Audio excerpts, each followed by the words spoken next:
good afternoon, and welcome to today's episode of Boss Talk. We're live here today at Company 17 to talk about the propane explosion that occurred several weeks ago. Getting started, right, our standard thing, if you're a certified chief officer and you wish to receive COPDI credit, make sure that you sign in on the YouTube Live with your name and your fire service ID, and then sign out at the end of the episode. And if you're a station and you happen to be watching with a group of people, would like to know what station that is and how many folks are watching with you. So this was another high-risk event, and we're very pleased to have 5 folks here to talk about their actions that were taken as first arriving companies at this event. Some of you may be familiar with the call.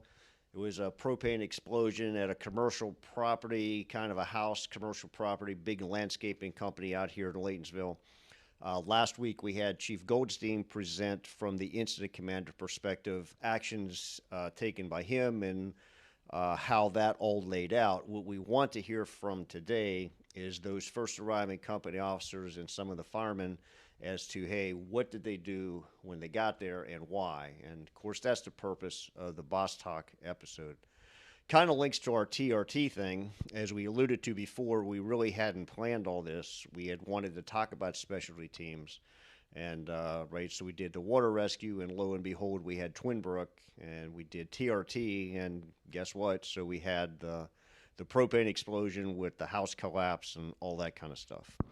So that's the goal today. Hope you enjoy the episode. Follow those little administrative rules that I put out there for you. And with that, I'm going to turn it over to Captain Brady Miller, who is going to be our moderator for today's event. Oh, one last thing, right? Questions.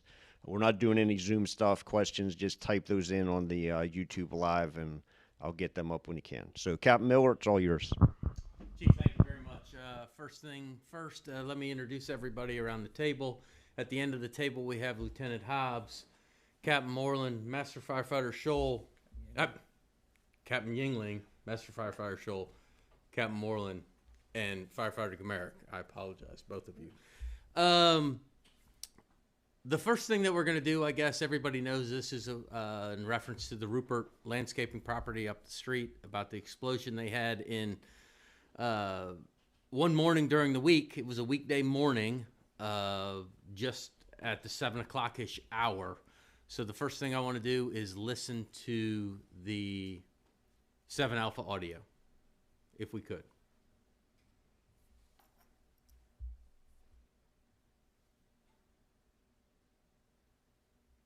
Are we going to hear that, guys?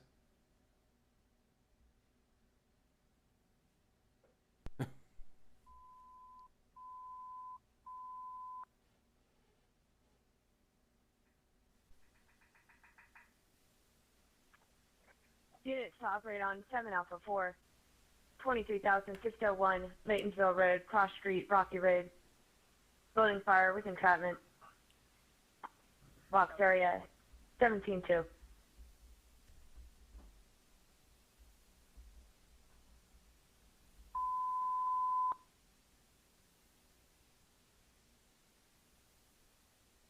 Units to operate on 7 Alpha 4, 23,601 Is that it? Oh, I want the running order. 17-2.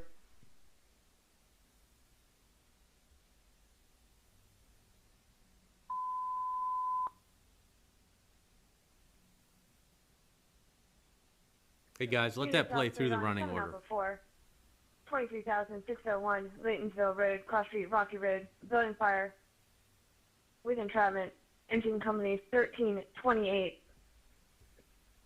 Howard County Rescue Engine 4, 3448. Truck 734, Tower 740. Rescue Squad 717. Tanker 717. Tanker 713. Tanker 704. Ambulance 717. Battalion 705. Battalion 703. Operations on 7 Alpha 4. Non-hydrogen box 17-2. All right, we can pause. But throw the map up, would you please?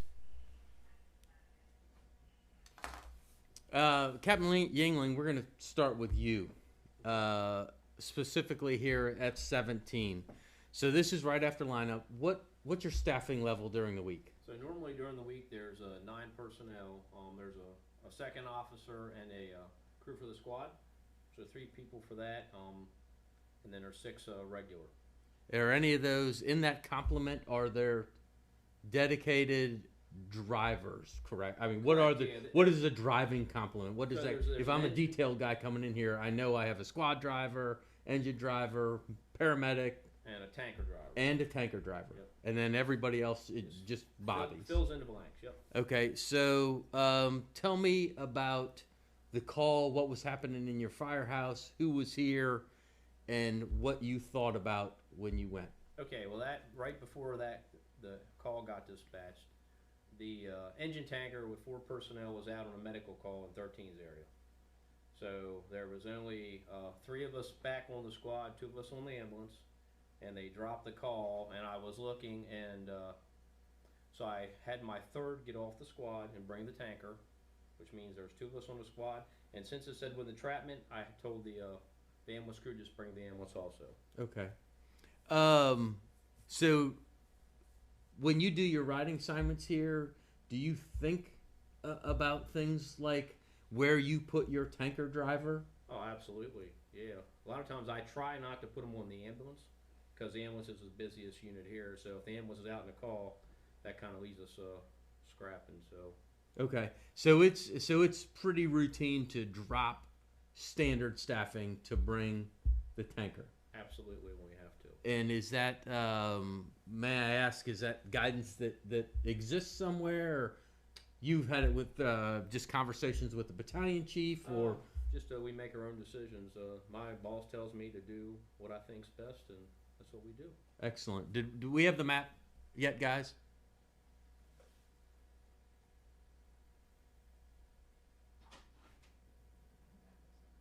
Okay. So kind of, if you would, Captain, would you orient me on the map here? So actually, Station 17 would be off the map on the bottom there. So you see where Rocky Road is? We're actually heading from the bottom of the map to the top. Okay. So 17 is at the bottom, and Yeah, 17 is off the map at the bottom. We're actually At the heading 6 towards o'clock the spot, top. Yes, correct. Okay. Heading towards 12 o'clock. How far is that from here? Oh, 2.5 miles max. So very short. not far, yes. Okay. Can you tell me, so his initial dispatch was a building fire with entrapment. Did it stay that way until you got on the scene? Well, actually, when I jumped up into the NBC and was looking at it real quick, and it said building fire with explosion.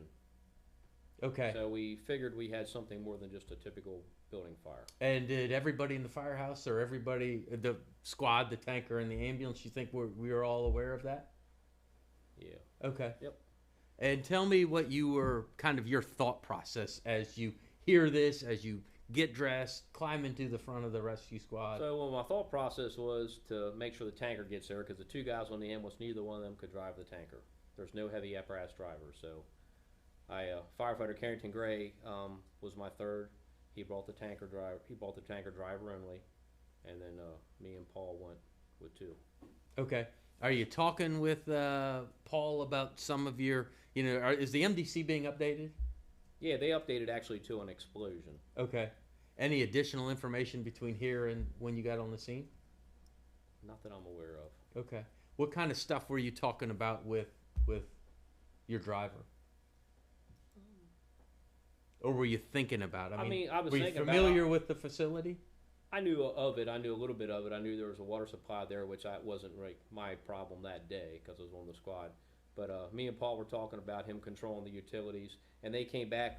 They did come back with an updated message saying that they did have confirmed entrapment. There was a police officer there or something confirming we had one trapped in the basement. So I did hear something to that effect. Okay.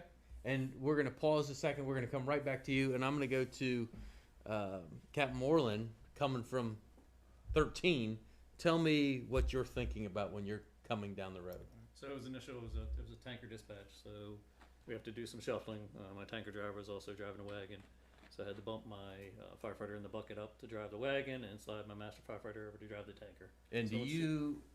So in Damascus, you run 6 around the clock, right? Correct. And other than the medic and a wagon driver, they always assign a tanker driver there? Yes, absolutely. Okay, and then the rest of the other 3 are just Yep. Personnel. It can be any combination. So sometimes it's Master Firefighter Doug Wantling as the M2, so sometimes he has to be the tanker driver. Okay. So I'm working there as a float officer. Tell me, do I need to think about anything different working there? Yeah, with you need to make sure you designate who's going to be driving your tanker and how you're going to make that happen before it happens. And you guys talk about that at the lineup table? We do. At 17, do you guys do that too? here? Absolutely. And it's more important, like during the day we have adequate staffing, but after 5 o'clock on weekdays and weekends, it's only 6 of us, so we got to make it happen. Okay. So you're constantly shoveling people. But it's something that everybody assigned here is aware of, and they'd help me sort through this. Yeah, as a especially detailed the guy. masters. Yeah, absolutely. Okay, excellent. So back to you responding. What's kind of going through your head? What are you communicating with your drivers, with your medic? Yep. So I only had Brian in the back. So looking for water supply coming down the road. Finally got to the map, and that's when Captain First from 28 kind of prompted, said, "Hey, there's the cistern setting on site." So that was a good plan.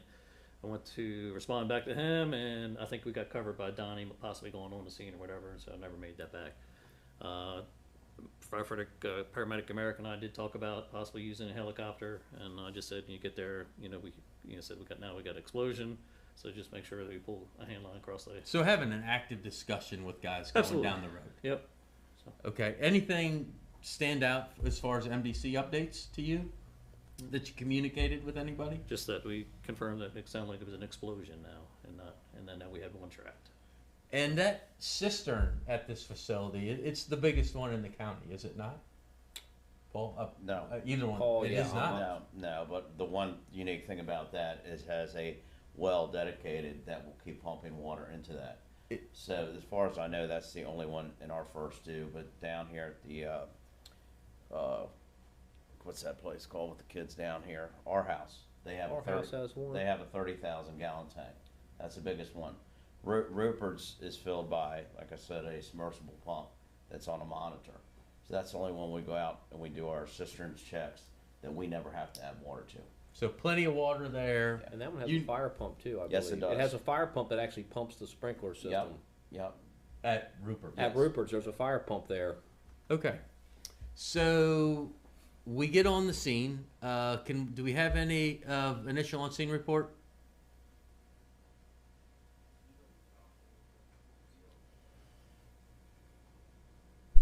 Okay, sounds good.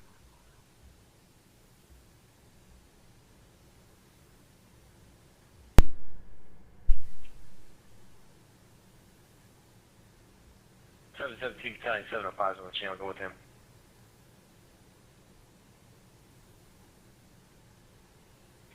Paramedic Engine Tanker 717, the battalion's Chief 705. Requesting to go on the box from Watkins and Wildcat. Montgomery, Adam, adjust the assignment, lead the extra engine. Okay, we'll have.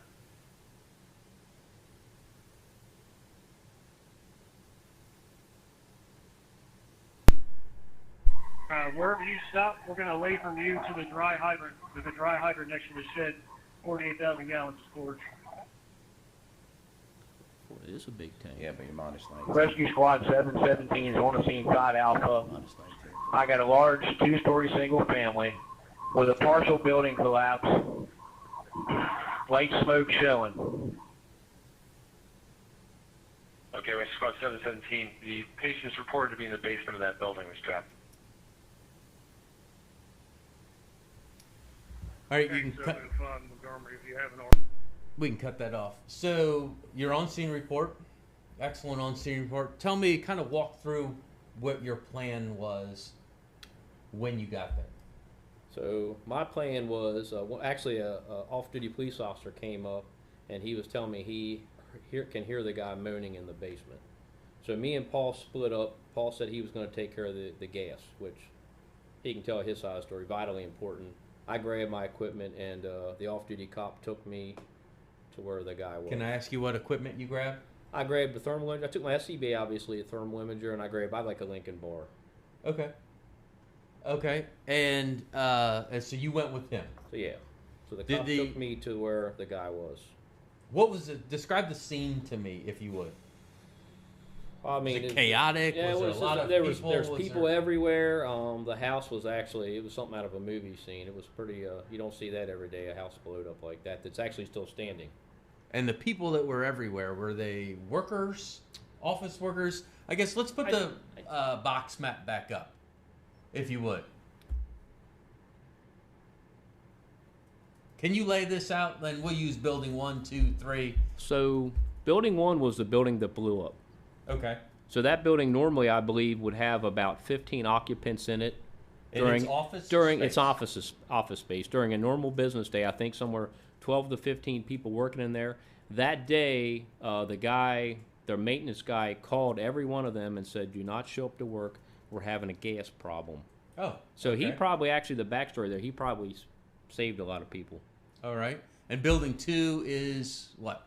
It's like it's a big office building. Yeah, but it's a new, And upstairs they got like a big entertainment room. like a conference center. Yeah. Okay. And then buildings 3, 4, and 5, they're just Well, three kind is another office building also. So buildings 1, 2, or 3 are all rather large. So this is really a office big buildings. complex. This is a campus. Yeah, if you would. it's a compound. Yeah, it's a real big place. Okay. So in building 1 was the affected structure. Yes, correct? building 1 is the one that actually blew up. Okay.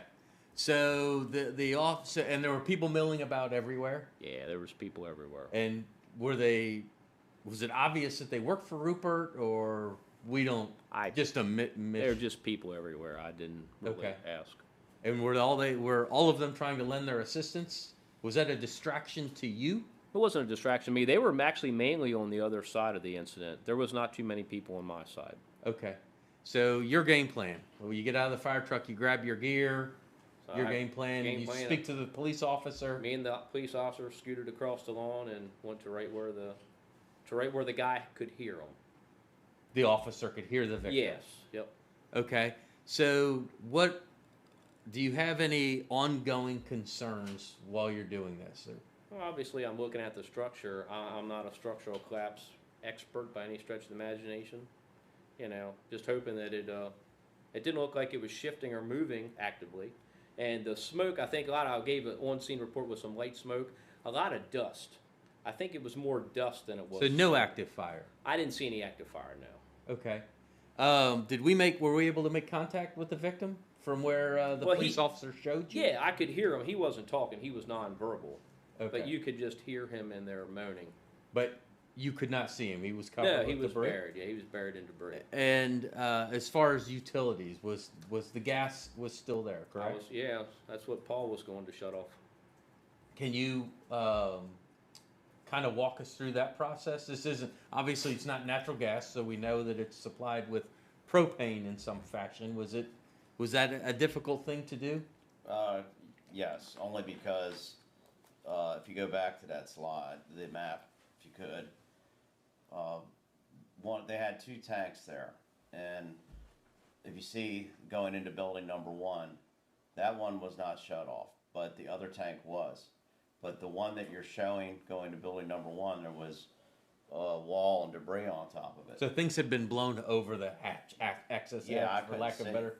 So you were asking where a lot of people were standing on the side D. There's a parking lot right there, and I saw some Ruppert folks, employees, and I waved them over, hey, because I could still smell propane as soon as I got out of the squad. It was like blowing in your face. So I was pretty sure it was not off, and I asked him. I said, there's got to be more than one propane. And he said, yeah, there's one underneath that pile of debris. So they lifted the wall up, and I just went underneath there and shut it off. So utilizing the guys on the scene. Oh, yeah. Ruppert employees. Yeah, 4 or 5 of them. They just lifted it up. One of them was a supervisor. Could you hear a gas leak, I or you could could not. only smell it? Nah, you just smell it. You couldn't hear anything hissing or anything. So did you communicate that you had isolated gas Yeah. with the captain? Well, no, I did it with the command. Let them know. Okay. And was there still a gas odor, or did that dissipate rather quickly? Or I guess what I'm leading into is you hear this going. I'm hoping you heard it on the radio, but do you still have concerns about gas? Yeah, you have concerns. I mean, you could smell some, but you know, Okay. not a lot of, Okay, Not a and lot you can do. how did you go about making contact with the victim? So there's like a double door. I don't know if you go to the one slide, you can see there's a small double door in the lower part of the basement wall. Right there, if you look at the bottom part of that there, that double door, actually the first thing I did was force that open because my game plan was to start handing debris out that door as I To uncovered. whomever. Well, actually the officer that showed me where he stayed there with me, and I was actually handing stuff to him, and he was flipping out into the yard. Okay. So I stood on the sill plate. If there should be another slide that shows a sill plate there. Yeah, that sill plate there on the side of the slide there, that's actually where I stood. I walked out on that because it's stable, and there was like a wall, there was like some real light building materials covering them up. And I just started reaching down and hooking it and flipping it out, and the officer was throwing it out in the yard. Okay. So eventually we could see his feet, and then that's when some help got there then. Some help meaning additional. 13's engine, Paul. Okay. So So we're gonna stop there and kind of work towards company 13. So you're coming down the road, and we'll go back a little bit if we will, Chad. You're coming down the road. You recognize the cistern. Where did you park? Positioned on side Bravo, and I had firefighter Randolph kind of positioned as far as way we could, but it still stay on the hard gravel. So past the structure or more towards 108? So it was the Bravo side coming up away from the structure. So Okay. And was it was like a parking lot area that was on that side. was the plan to use that cistern? Yes, the plan was to use that system. Is that cistern? Can you access it from where you parked, or It was not too far. If you see the map again, you can see that it was not too far. It was near building 3, I think it was 2 or 3. Yeah, building 3. So you parked in the little parking lot on the Yep. Bravo side of building 1. Correct. Yep. Okay. And tanker 17 nosed up in Co there. you co-located with them. Yep. We were more off in that little L-shaped thing right there. Yep. Correct. Okay. Yep. So where it says draft hydrant, was that accessible from where you were at, or somebody else was going down there? 28 was going there, and they said they Okay. were going to hand Jack back to me. Okay. So, All right. Any issues with that? no, I mean, I knew we had a large water source on site, and Okay. you know, when he went on the scene with light smoke showing, you know, fire wasn't a major concern. But and then when I got there, I had there was also, you could see stuff coming out of that sub basement, which you know, was either dust or smoke or whatever. But it did So you were just- early enough that you still saw the debris, Yes. dust. Correct. Okay. And then your actions were. So I met with Captain Youngland, and you know, kind of got a quick assessment from them. He asked me to do a quick safety assessment of the structure. I was able to walk around the complete Charlie side, look at the Delta side of the addition, and that, you know, it saw that it was cantilevered, but it looked like it was stable. I didn't see anything shifting. So yes, I was concerned, but also life safety was an important factor. So the decision was made to, you know, remove the debris and get the gentleman out of there. And Captain, I'm going to go back to you because I think that's an excellent point that you asked Captain Moreland to put a second set of eyes on the building that you had already kind of done an assessment on. I think that's great if you ask me. How did that happen? I mean, I don't know if I would have thought about it, truthfully. Well, I know initially Chad actually took command. I said I was not taking command on the radio, and he actually picked up command for a brief time, I think, till the fire chief got there. But I figured, you know, I would rather have someone stand back looking at things. If they see something happening, hopefully they could let us know, and we would have some time to move get out. Yeah, that's move. excellent. I mean, excellent, I think. there's no playbook on this. This is all audible. Yeah, completely. So yeah. So you did a second walk around, if you will. Did you guys put a hand line in service? Oh, we stretched and had it stay. Oh, is it your hand line here? Yeah, it's our hand line. Correct. So I'm looking at the Bravo side of this Yes. old farmhouse, if you will, Yeah, it's a farmhouse. Yep. that's been converted into had additions put on. So yeah, the addition. I think the Charlie portion of the house, to my knowledge, is an entire addition. I think everything else, from like where you see the original house, was all towards the front. Okay. So And the victim, just to orient everybody, the walkway between building 1 and building 2 yes, is on the left side of the screen, Yes. and the victim is located right where the Cursor is, yeah, in there. Right that's in correct. that Yep, area. in that area, correct. Okay. How much debris was on top of this guy? Maybe a couple feet worth. I mean, it was mostly lightweight stuff like paneling, some drywall. I know there was a Luan door there.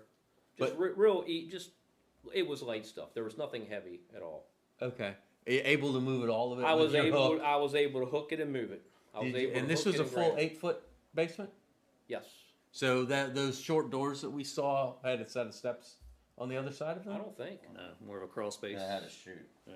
That would have put a chute in there. I guess they used to put coal or Okay.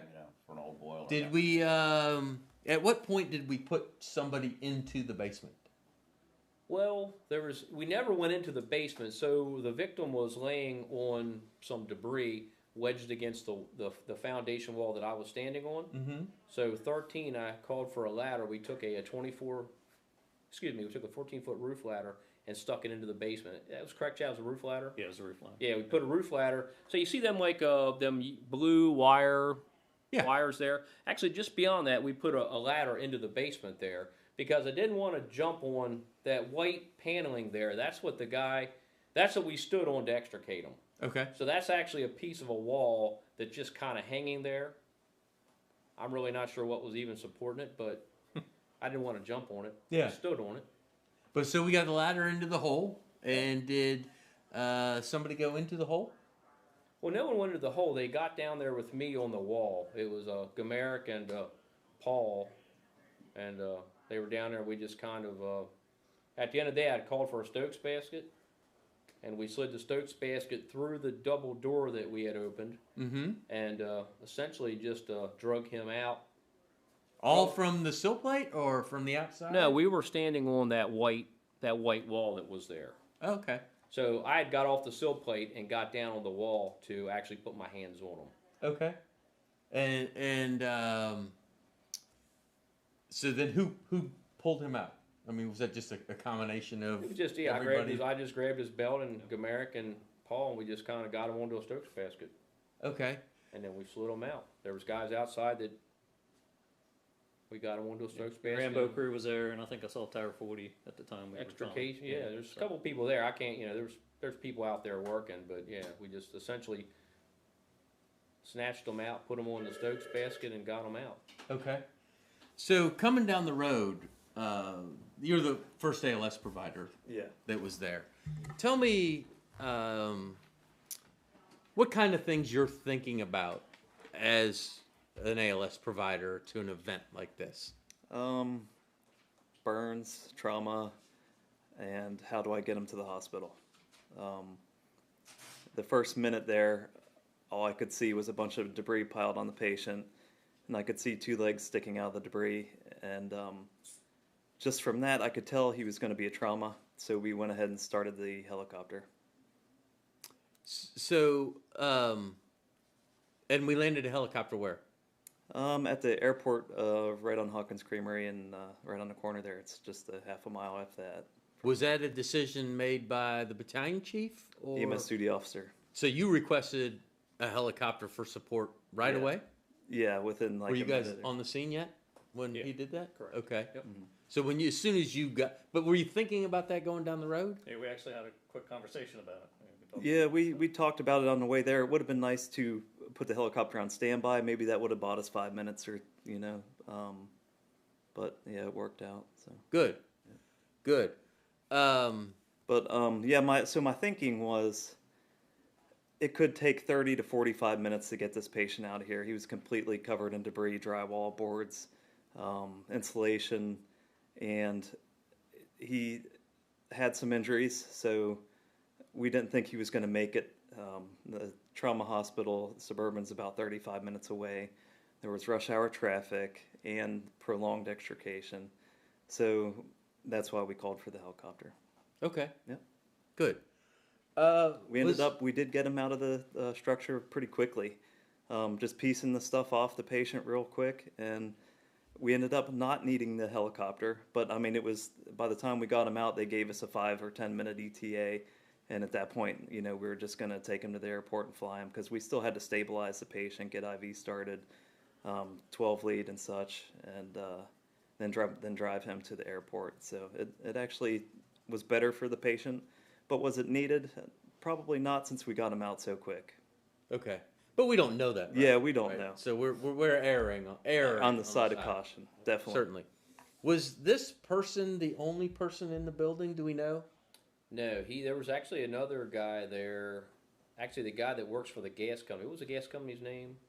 There's actually a propane It was service a private there. propane company. I don't remember the name. On the scene. There was a propane. Yeah, there's a propane guy on the scene. Apparently, he was kind of at the doorway, and he got blowed. Someone said about 50 feet across the yard. Really? So he ended up getting transported much later, I believe. Did we make contact with him? Did we know? Yeah, they knew. They knew. Yeah. Someone knew, and they actually questioned him about going to the hospital, and he was refusing initially, but we encouraged him to go. Okay. Much later. Okay. So this gentleman reports to work early, smells all this gas, calls everybody up. Hey, don't come to work. There's something wrong with the gas in the building, and then this happens. Yes. Wow. That's pretty amazing, actually. Did you have to come up with plans for, or did you think about, hey, what if I can't get this debris off of this patient? Yeah, I mean, I know the battalion chief, I didn't hear that transmitted. He had initially requested a TRT resource. Mm-hmm. When I got around to where the patient was located, I actually also requested a TRT resource. I think I asked for another additional ALS resource also. I did ask for. So the TRT response was not included not in on the initial go-down. dispatch. No. Okay, so you got their assessment requested. Yeah, I think the chief, when I was in the process of getting dressed and moving out across the lawn before I got my radio turned back on, I think that he had already requested that. Requested that, and then Ed, did you request it when you walked up and saw? Yeah, when I saw the guy, when I knew I actually had someone buried in the house, yeah, that's when I also asked for a TRT resource. And you felt pretty comfortable from the bystanders that he was the only victim. The guy that was. Well, that was the only one I could hear. Everybody they had said. Of course, we had to double check all that, but at the time, that was the only victim that I knew about. Okay. So I'm going to move over to Lieutenant Hobbs. So you were working at 29 that day, right? Yes. TRT officer. Yes. Was it? Tell me what the full TRT response. What does that mean to Captain Miller when I request a TRT response for a house explosion in Laytonsville? Okay, so you're going to get the TRUs, which both come out of Station 31, trucks that carry all the equipment that we would utilize, and also there's a trailer now that has trench panels and such on it as well. Then you're going to get the personnel from Station 25 that are TRT, Station 31, and Station 29. Okay, so we have what is that a number? I mean, is that a 30 guys? So each station, and... so you have to have a minimum of 5 at Station 29, one of them being a TRT officer. Mm-hmm. And then 25 and 31 have probably a different complement, but they have a certain minimum number. Is that numbers that you know in the morning being a TRT officer? So being a TRT officer, yes, we do a lineup, so we know who's at each station. Mm-hmm. And then from there we determine, 31 will determine if they have enough drivers for the day. If they don't have enough drivers, then they communicate with either 25 or 29, and one of us will have to respond over there to get the technical rescue units out. So what came from 29 with you on it? I was on the engine, and we had the rescue squad. Oh, so both officers you brought 7 people. We brought 7 people. That doesn't mean all 7 were TRT Certainly capable, but yes, both units. Okay. So what were you thinking about going down the road? Are you communicating with the officers from 31 and 25, or is it just kind of the first TRT officer that gets there, does the needs assessment, and you go from there? I would say more so the first TRT officer that gets there assesses the situation or the scene and determines what next steps might be taken. Okay. So was the information that you were receiving as a TRT officer from the personnel on the scene, whether it be the battalion chief, who, fortunate that day, was a TRT guy, but not all of them are. Were you getting the right type of information or the information that you wanted? Well, so the information was good. You still don't. I know the area pretty well, so I knew it was a single family, along with the on-scene report. So I knew the structure. You just don't know the type of damage that's done. A partial collapse, I don't know exactly what's partially collapsed, how much, or then you're trying to determine how many patients you might have. Are they trapped? Things of that nature. So if you wanted addition, is that some kind of information that you would prod for, or we would just get when we allow everybody to continue in and figure that out when we get? I guess what I'm getting at is I'm looking for you to tell me this information is helpful or this isn't helpful. Any additional information is going to be helpful, but again, a lot of this will determine once we get on the scene. It's still a very chaotic situation. Certainly. And there could be more patients involved. There could be just a lot of things that are getting missed. But once we get on the scene, we can make an assessment and go from there. Because once we get everybody gathered and get a game plan, then we got to look at the personnel that I have, and then we'll come up with further actions from there. Okay. And is that something you generally do with? I mean, what if you need more guys? Is there a process for that? Yes, if you need more guys, then you can go after the non-consolidated folks that are within the county. So they're working somewhere, Yeah, just not in a firehouse, not in 31, 29, or 25. Not at one of those 3 stations, yes. And then more than that, we can reach out and assemble. Yes. So going down the road, you hear what everybody's talking about. Does that match up with what happens when you get on the scene? Yes, I mean, what they took great action. I wouldn't have done anything different. I'm looking at when I did get there, my only view of the structure once we finally got on the scene was this view right here from the Delta side. So you went around and parked in the parking lot? We actually parked on 108 on side Alpha just prior to the structure, and walked up into the yard right here where this patio was. So the initial actions that they took were great. I wouldn't have done anything different. The only things that you got to look into are, again, like they took care of the utilities, hazards, how many victims you might have, are they buried or are they not buried? Do we have to support this structure? Do we have to put up some spot tees, some struts, and support the structure before we go in? It's kind of, a risk assessment. Certainly. And we would have had, if there was somebody on the second floor, looking at this picture that I'm looking at on the screen, if there was somebody on the second floor, we can stabilize that structure and scurry in there and get them. Well, we can stabilize. We can put some struts in place. Certainly would take, building engineers and, for an exact number. Yeah. And then I'm not expecting you to describe that on this house. It's just the capabilities of the team. Yeah. If there were 15 people in this place, like that work there, 12 to 15, whatever we talked about in the beginning, we have that capability. We have that ability, yes, and the capability. Okay. So outside of number of victims and hazards, that's one of the big things that you're looking for as a TRT officer responding in. The same thing that a normal, company officer would think about, hopefully, arriving. Denying entry,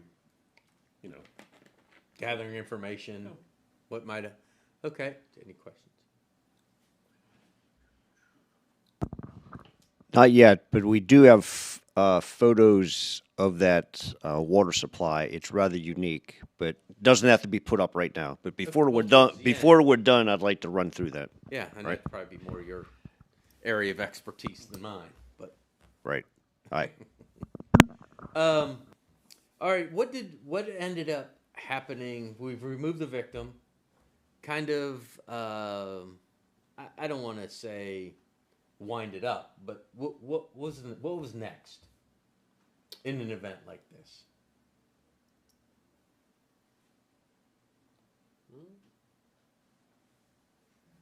I mean, we pretty much just kind of got gathered all of our equipment and got it out of the quote unquote hot zone. That's what we did do. We demobilized ourselves. okay. And does the team take over from that point? I mean, if you guys get on the scene, does it become a TRT scene? I mean, how does that work? It could, if it was a lengthy incident. Obviously, this incident was pretty much resolved before we even arrived on the scene. Did the entire TRT complement arrive on the scene? Yes, from the stations. Okay. Yes. Chief, go ahead. So a tricky question here, but one of the folks asked if TRT is allowed to self-dispatch. Right. Lieutenant Hobbs. Nobody's going to get in trouble over what they say, I right? mean, But it's a initiate a response. If you heard this? it's a reasonable question, right? I never have self-initiated. I would imagine you could. So you heard the dispatch though, right? heard Or the you were dispatch. probably at the lineup table or shortly thereafter. At any point, so when they updated the call type, where you guys said, we're going," or they did it all at the same time? We were getting ready. We were getting ready. I mean, at that point when the word explosion happened, You know, you're going. You're thinking. You're ready. Okay. Yeah, so I want to come back to that, right? So I guess throwing my battalion chief and above hat on, we don't want units just self-dispatching on calls, right? That just can't happen. But it doesn't mean that you can't be ready, right? Right. I know that when somebody gets on the scene and they're reporting a working fire, right? Whoever that ladder company is that's going to be on the RID, I'm pretty sure that they got that rig started up and their status on the air, right? Did they self-dispatch? No. They're in their own area, right? I know that happens. And so am I going to yell at the guy for that? No. I would expect, right? So we talked about this with Chief Goldstein last week, right? That TRT was not part of that response plan, and it changed a couple times. And it's just, well, you know, the rural box alarm house explosion just doesn't fit all into that, right? So I'm sure they're looking at that type thing. But to answer this question about self-dispatching, that is probably not in anybody's best interest. However, right, is it defendable, communicated? Did you make a reason as to why you did it type of thing? I think you'd have to look at that on a case-by-case basis. So that's my thoughts. Certainly. From a guy who had status on the air for a working fire in Gaithersburg, right? That's what I'm going to tell you that I did on Truck 3 or Squad 3 or whatever. Yeah. Yeah. This isn't, I would agree. So is there anything, Captain Moreland, anything that you want to add from the suppression stance? No, I mean, we got on the scene, like I said, there was like something showing, but that like quickly dissipated. And once we started digging through the debris, I mean, there was insulation, none of it was burned. There was no active fire. There was no evidence of any type of fire, which is kind of strange that I thought, but, you know, just keep moving on. Do you think there was a fire at any point and it Oh, blew itself out? I don't know. Well, I think initially use. it blew itself out, but we were there. This was an extended event for Station 17. We were there, Paul, till 8 o'clock at night. At least, yeah. And at some point, there was some active fire in the basement later in the day. Do you think just pockets of propane? I that think had dissipated? I think probably it had been a flash fire, and some of the stuff was in there smoldering. It was trapped, and as it just got air, it eventually started burning. And I know they did wet some of the stuff down, but then there's a whole bunch of historical documents or something in this building they didn't want. Down in the basement. Yeah, there's something going on with that. Not where it collapsed, but on the regular or normal structure of the house, not that little addition. They had some stuff in there they wanted to retrieve out of there. And that's what they were doing all evening once they got the clear. Apparently, they did have somebody up there, FEI and some engineer. Gave them the clear to enter that part of the house? Just for that, yeah, for limited time to get, there was some stuff in there they were pulling out. But I don't know what they actually got out. I'm sorry. No, that's all right. I just saw them carrying some stuff out, and they said that's what they were doing. So, because there was a lot of history there. Any atmospheric monitoring? Or did we not have... 28 did some, I believe. Yeah. 28 was there. They actually did. They had gas meters out, and they were double checking things. After the... After the extrication. Yeah, there was nothing going on while we were working. Okay. Just time and just too many tasks and not enough people. I understand. So, from Brian, back to you. From an ALS stance, what could you convey? What could I learn from this event? I think putting the helicopter on standby or just calling for it as soon as possible would be the way to go. And also try to judge how long you think you're going to be on scene, because there may not be a need for it at all. Okay. Yeah. And no concerns about getting them started and then canceling them, right? Yeah, I mean, we're yeah, just can always cancel. okay. TRT. Any?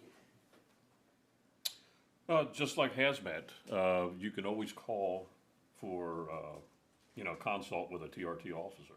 If you're ever in a question on a scene of something, tree on a house or whatever it may be, but if you want to consult, you can.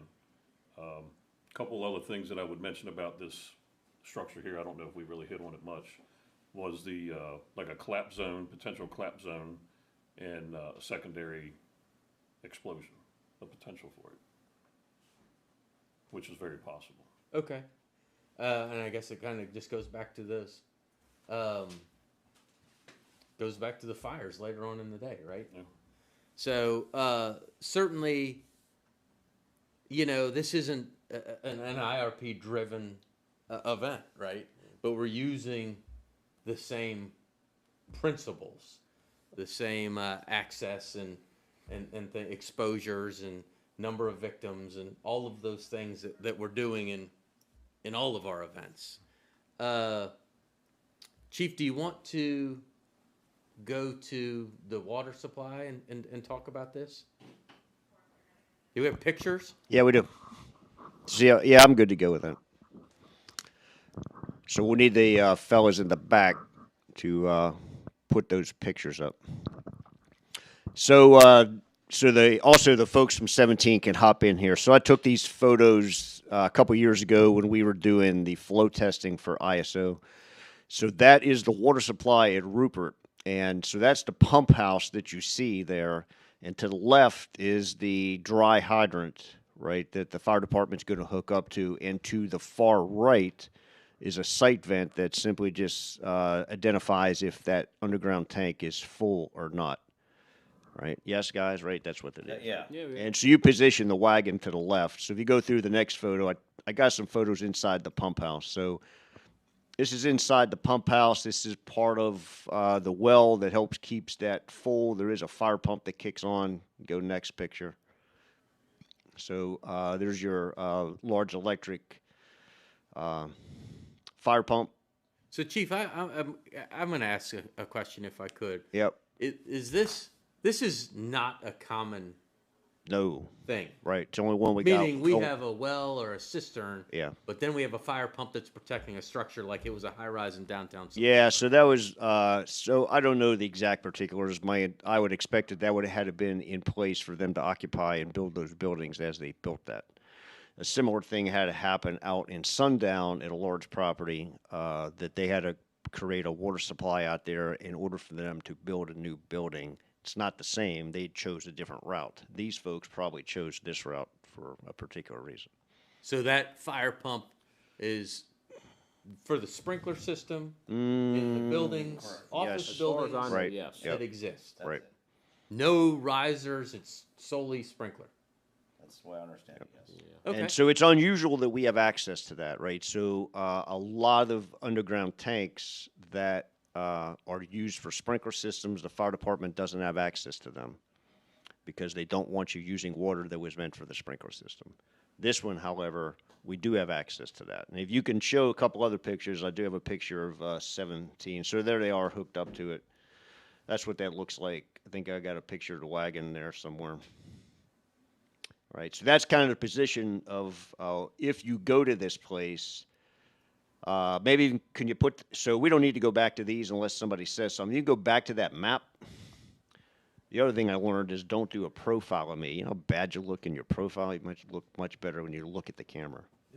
So go back to that, go back to the map, complex map if you can, the bigger map. Yeah, so that cistern, right, is back there by the shed, right back. See where the generator is? That's where the wagon parks to access that. So these folks all know that. Well, I'm putting this up for folks that might be a Battalion 5 float officer, right? Go learn where that thing is, because number one, it's a huge water supply for that area, and you may be going there not for anything that's happening at Ruppert, right? But then you have to know how that works. So. That's what I got. Let me see if there's any questions that anybody typed in. No. So I'm good on that. So, I'm going to start, and you kind of briefly touched on this, Lieutenant Hobbs. You said you would change nothing with what the initial actions of the initial companies, correct? No, probably not. Have you, and we're going to ask all of you this, have you ever run a call like this before? I never have. Never in Montgomery County? Nope. Okay. Is this, how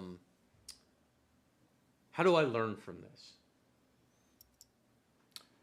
A good place to start is by listening to this roundtable talk. Yeah. And what the company officers did first responding, looking at pictures, and continuing to educate yourself by, training and reading material and stuff like that. Certainly. Captain, have you ever run a call like this? I ran a call like this it's in Kensington, but I was there the second day for a body recovery for a house that exploded. There was nothing left but an open foundation. Okay. So this is the first time I've ever seen a house explode and is still quote unquote standing. And the house is gone now, right? I mean, Yeah, they ripped it down the next day, I believe, Paul? Yeah, they had big equipment in there. It's gone. would you change anything that you did that day? No, absolutely not. It worked. Yeah, it did work. It did work. It did work. Paul, Would I change anything? have you run a call like this? No, no, sir. Would you change anything? From a rescue squad driver, what I should have done was the only utility I did take care of and confirm was the propane. I did not take care of the power, and I did not take care of the water. So looking back, if I did something, the moth ran to the light to go help, which was hard to do to begin with. No, we had Meaning not help well the rescue squad or the engine and No, I wanted to go help with my captain to go in because we were understaffed. He was by himself in the beginning, and 13 when I came around, 13 was there, but he was initially by himself. Mhm. So I did not take care of the power and the water like we preach at the academy. So Did do you think you could have utilized the personnel on the scene? I did help? utilize them. Yeah, to lift the wall. Yeah. Yes, I could have, but I didn't think about it, to be honest with you. Okay. So- All right. Did you think about when he said, "Hey, I've controlled the gas"? I just told him to make sure he gets the gas. I wasn't worried about the rest of it. It'll Okay. come with time. Okay. Captain, have Nope. you run a call like this? I have Number not. one. Can say that I've never run a call like that. And so And if you were going to change anything that you did, or throw out a piece of advice to us listening, what would it be? nothing, I wouldn't change Really? anything. Good. So Good. we made quick, decisive action and made it happen. Good.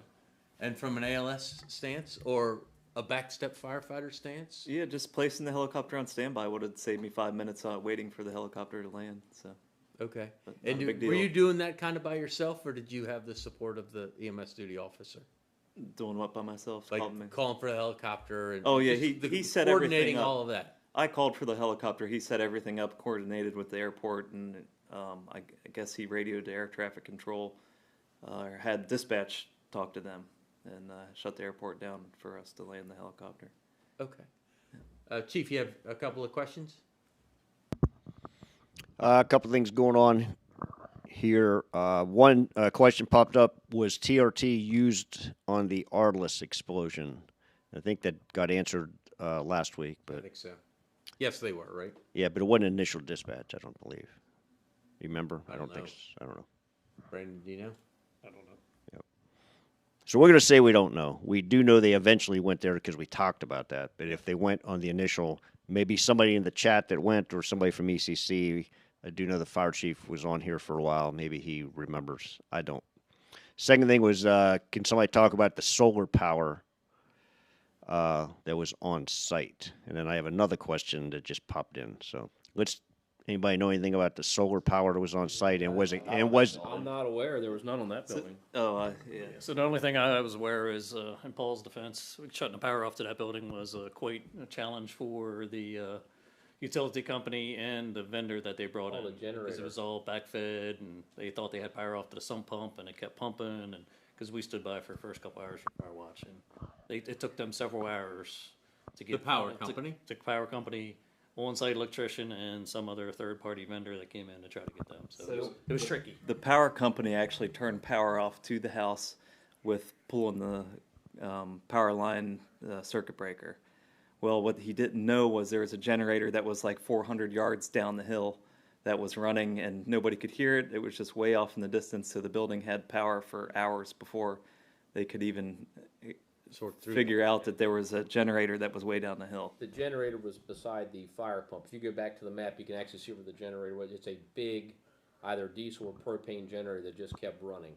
For the whole facility. yeah, the it was whole in facility the, that kept it's in that acting. photo next to where they're drafting from there, that photo. And there's a whole solar panel Right. down somewhere back in there too as well. So here's some more stuff. So we'll keep going as long as the questions go. So this asks from Lieutenant Hobbs' perspective, if he was dispatched first due to make entry, what minimum tools or items would you consider? Meaning what would he take for that?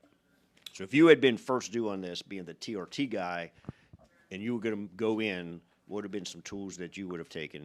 Anything different? Or The same thing as Captain Yingling. You bring a thermal imager, whatever tool of your choice, if you want to bring a tool. There's not a whole lot that's carried on the fire engine that I can take in there to assist me at that point. If you're not dealing with fire, then obviously you start a delayering, which is what we would do if a person's trapped. And then a thermal imager is going to help you detect if there's any other bodies in there, if you know.